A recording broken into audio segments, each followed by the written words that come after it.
Hey team, it's Nicola from Rossell Fitness, and today we are moving on to part 2 of our nutritional consultation series, where I'm talking you through the questions that I ask and the considerations that I make when I work with someone on their nutrition. So in the first part of the series, we talked about the considerations that I inquire about when it comes to the past dieting history and all the kind of the background information that I need about someone's health, well-being, and their approach to nutrition and lifestyle. So we covered the kind of the past considerations in the first video.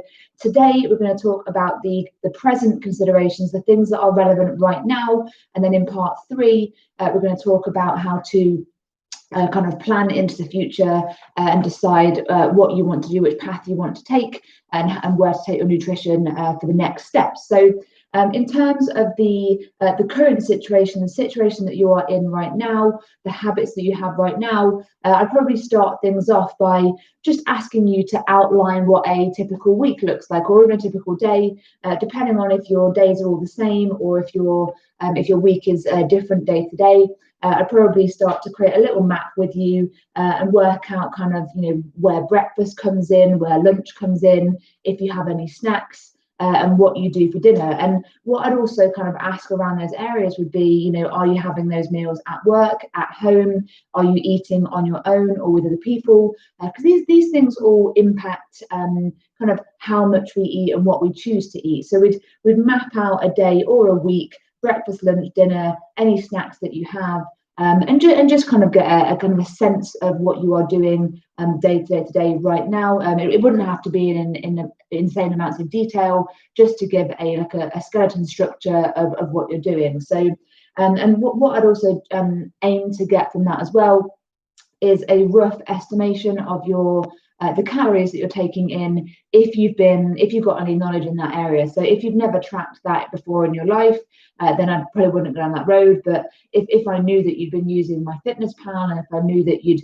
in the past maybe used things like that, and you had a sense of what food is worth in terms of calories or macros, then I'd try and get a breakdown of that across your day as well. So it might be that that you aim for 500 calories at breakfast, 500 calories at lunch, and 500 at dinner, or something like that. And any number insert there for your own uses. So I'd create that kind of that map and that understanding of what your day and your week looks like, and then we might move on to layering in an understanding of what the rest of your week looks like. So in terms of what are your commitments when it comes to work? What are your commitments when it comes to family? What are your hobbies like? Are you doing any exercise? And kind of work on the whole picture of your lifestyle and start to understand, is your job active or sedentary? Because that plays a role in appetite and how much you might eat. How much time do you have for actually prepping food and making food and storing food and all that kind of thing, all the background work that goes into a healthy nutritional approach? How much time do you have for doing all of that? Do you have kids? Do the kids impact on what you choose to eat? Are you making a different meal for you, for your partner, and for the kids? I've worked with many mums who make 3 different dinners in the evening, which just takes so much time and so many pots and pans, and it's just the stress of having to be creative in 3 different ways. It takes its toll. So that's all relevant when it comes to understanding what your overall lifestyle load is in relation to your nutrition. So I'd also ask about your stress levels. So I'd kind of, if you're comfortable with it, I would encourage you to open up about the things that kind of bother you, the things that are impacting your choices, any emotional stress that you're going through. And obviously, this might be the first time that we've met. So I would gauge as per how the conversation was going along with you as an individual, as to whether I probe deeper or allow things to kind of be put to the back burner for, if we did then choose to work together longer term, we would, try and dig into those things a little bit later. So again, it's all based on a bespoke approach, an individual approach. I need to make sure that the questions I'm asking you make you feel comfortable. I need to make sure that you are okay with telling me very personal and private things about your lifestyle. Being questioned about your choices is quite hard. You almost go automatically on the defensive.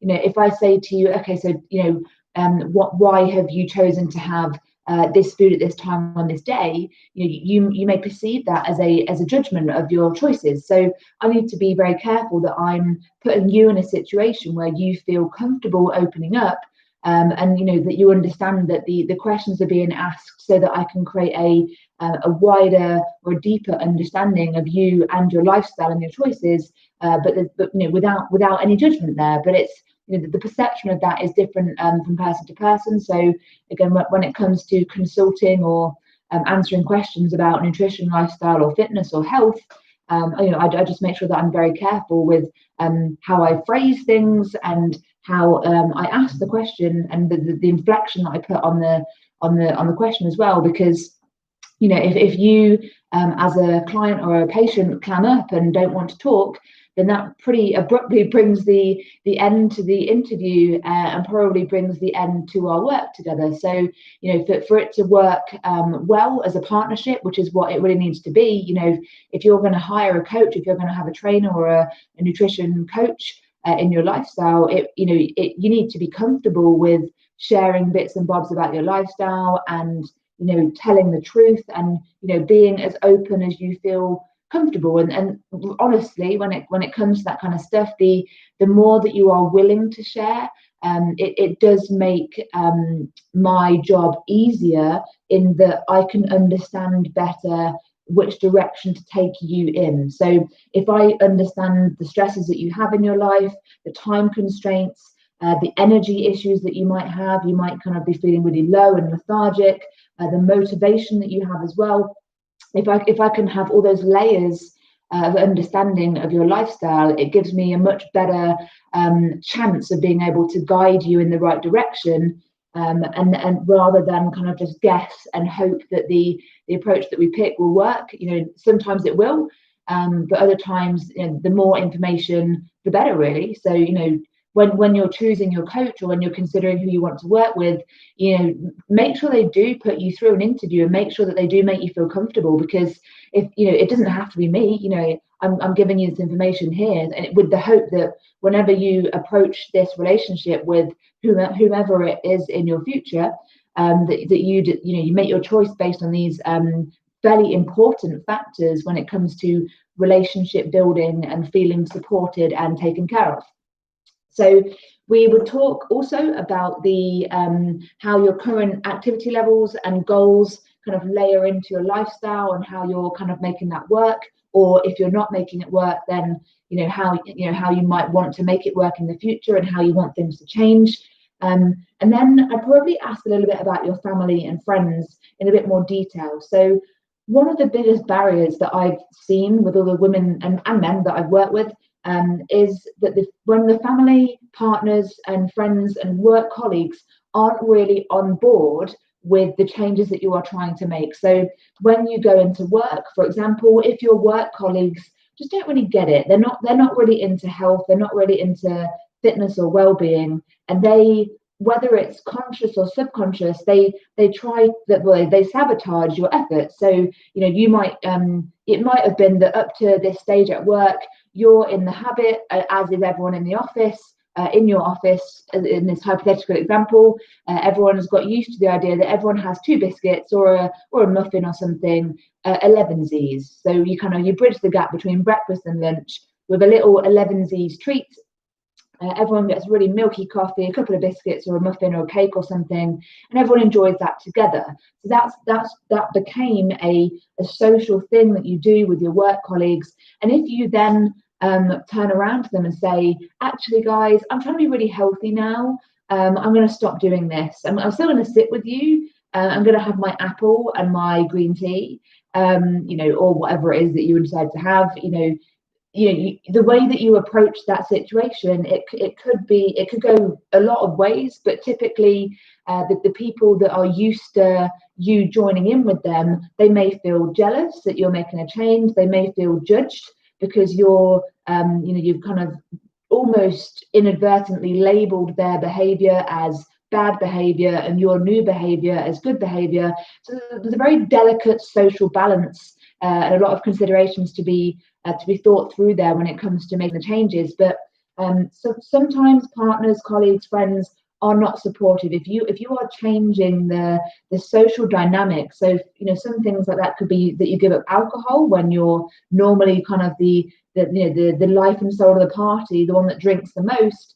If you give up alcohol to help with weight loss or to help with health, that kind of impacts your social role in your group. It might impact the standing that you have amongst your friends. So I'm not necessarily saying that it's a bad thing to do that, but it's a consideration that you need to make in terms of how other people may feel about the choices that you're making and how they may or may not support you with this journey. So what I've often found is that members of the gym or clients that I've worked with that have made dramatic lifestyle changes, and when their friends haven't been kind of very accepting or very supportive, it's actually been more conducive to kind of step away from that friendship group and move toward a group that is more focused on the same things that you're focused on. That would be kind of worst case scenario. You would hope that your friends would be delighted and really supportive when it came to you bettering your health, but we can't always guarantee that people will respond that way. So again, just I'd be gauging that so that I would understand the level of support you have around your lifestyle. And obviously, if kind of a big barrier or a challenge is if you go home and your partner is ordering, a 2 for Tuesdays from Domino's with Ben and Jerry's on the side, or whatever, you kind of need to make sure that the people around you understand that you're making the choices for you with no judgment on them. You're not asking them to change.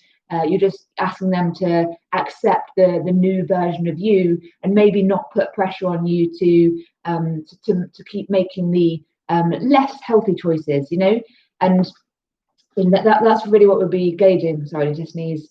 Damn hay fever. So yeah, I'd be asking that to gauge the level of social support you could receive around you, because there's a lot of power in people doing the same things as you and following the same path as you. It's a lot easier to go with the flow with people that are on the same page as you, compared to maybe constantly feeling like your partner or your family or your friends or colleagues are constantly almost battling you to get you back to the old version of you. So just something to think about there. And that, again, I kind of need to know that in terms of how I can then gauge how much extra support I give to you to replace the support that you're not getting from your social groups. Okay, so other bits that are relevant are your current sort of dieting beliefs. So have you watched any TV recently or any Twitter or Instagram? Have you seen anything on there where you've kind of gone, yes, that makes sense, that's now what I believe? Is there anything new or old that you are kind of clinging on to? For example, I will only do paleo, I will only do Slimming World, I will only do Weight Watchers. There's lots of different modalities out there that you can follow.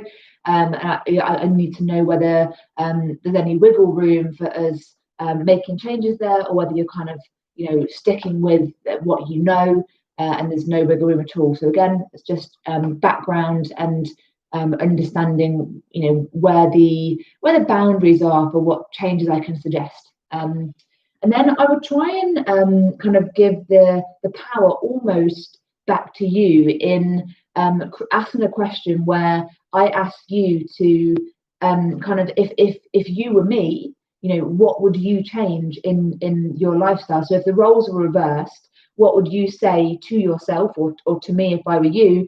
What would you say would be the first changes or steps that you want to make? And what I often find when I ask this question is that you already know what you need to do. You just need a little bit of clarity and a little bit of direction to kind of plan the approach in an ordered fashion. So most people know that to become healthier, to maybe move toward weight loss, we probably need to eat a bit more protein. We probably need to eat a lot more vegetables and fruits and salad. We probably need to eat a bit less on the processed food. But again, there's a big spectrum of amounts in that kind of line of things that we can do. So we all know the kind of baseline things that we need to do. Maybe exercise a bit more, maybe don't eat the snack at 10 p.m, maybe make sure that our meals are filling us up. There's lots of things that we all know how to do, but where my job comes in is guiding you down the path of knowing which one to pick first, how long to focus on each thing. I drink. And when to change tack when something isn't working. So I think it's always become really clear to me that when I talk to someone else that question, you know a lot of stuff. You've got a good nutritional knowledge in general. You just need a bit of direction, a bit of focus with the ideas that you have. So that's where my role comes in. And then I'd need to gauge what your personality is like in terms of how you respond to feedback and how you respond, whether you need support or education or a bit of both. So again, the approach that I would plan for you would be based on all of these things. So I'd be factoring in everything from part one of our, where we talked about the past history of your dieting and everything like that. And then everything that I've talked about today would be factored in to make the plan and the approach for that I'll be kind of talking you through in part 3. So they are the kind of the current or present questions that I would ask. So if you haven't gone and watched part 1 yet, make sure you do go and watch that, because that is very relevant. Some questions kind of cross over quite nicely. Other ones are only relevant in the past, but they do help to inform the present and the future.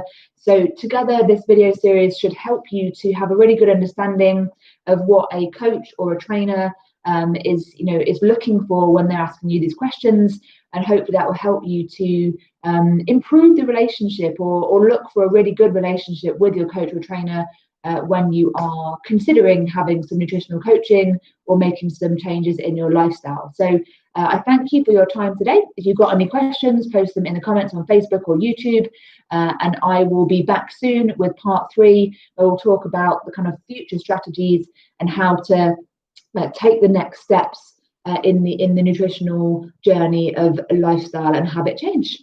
Thank you.